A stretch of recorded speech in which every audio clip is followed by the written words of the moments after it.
This is Nancy Raabe, pastor of Grace Lutheran Church, and I'm wondering if you have ever been really lost, really lost, so lost that you had no idea how you were going to get back to where you needed to be or wanted to be. No markers, no helpful signs, nothing, just completely alone and lost. What would you do if that was the case? I've only had that experience once myself. I was very small with my mother in the grocery store. We called it the shopping bag. And I was wandering around behind her, trailing along, and suddenly I realized she was nowhere to be seen. I was lost. I didn't see her anywhere. The aisles loomed over me, and I had no idea what to do. I stood frozen in place.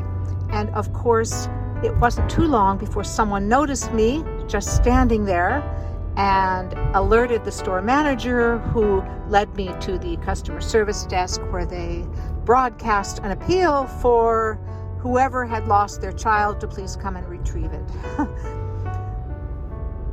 The sheep in the gospel reading today, the one of the 100 that becomes lost, doesn't run wildly around looking for the shepherd. I didn't run wildly up and down the aisles trying to find my mother.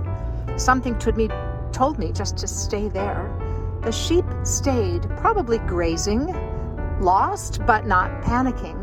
And in fact, the shepherd recognized fairly quickly that the sheep was missing and went to find it. If the sheep had run off looking for the shepherd, they may never have found each other.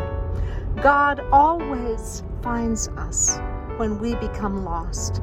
The thing to do is not to run wildly in different directions, seeking after God in different ways, but to stay grounded, stay in place, stay peaceful and calm and open to God, because God will always find you. That's the message of this week's readings in Luke 15, and I invite you to join me in worship at 8 and 10:30 this Sunday to go more deeply into these ideas. May the peace of Christ be with you always.